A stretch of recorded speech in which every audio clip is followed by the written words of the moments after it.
Hello viewers, আসসালামু আলাইকুম। Welcome to my channel kitchen time with Saida.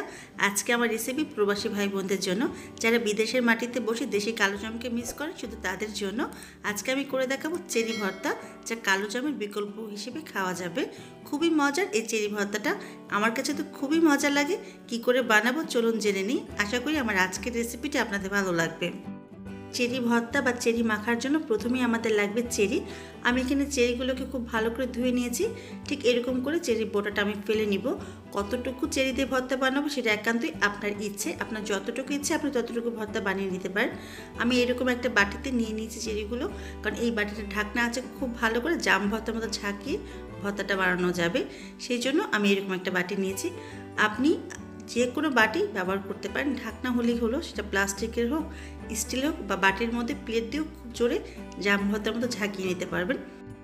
চেরির বোটাগুলো ফেলে আমি নিয়ে নিয়েছি, এর বেশি নিব না, কারণ এর বেশি নিলে জাম ভর্তার মতো খুব বেশি ঝাঁকানো যাবে না বাটিটাকে। সেজন্য এর মাঝে আমি হাফ চা চামচ লাল মরিচের গুঁড়ো দিয়ে দিলাম।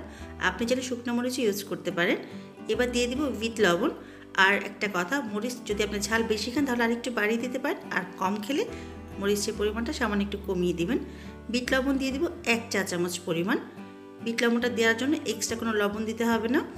এবার জাম ভর্তার মতো এটার মোকাটা লাগিয়ে ঝাঁকিয়ে নিলে তৈরি হয়ে যাবে খুবই মজার চেরি ভর্তা।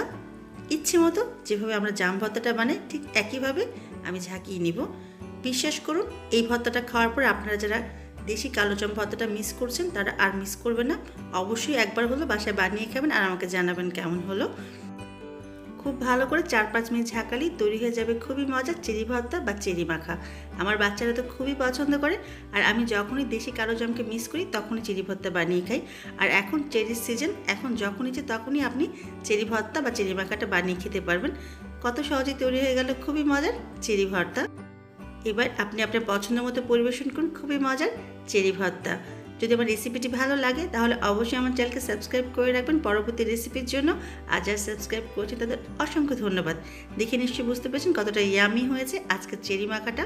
সবাই অনেক ভালো থাকবেন, আমার জন্য দোয়া করবেন। আবারও দেখা হবে সংস্কৃত রেসিপি নিয়ে। আল্লাহ হাফেজ।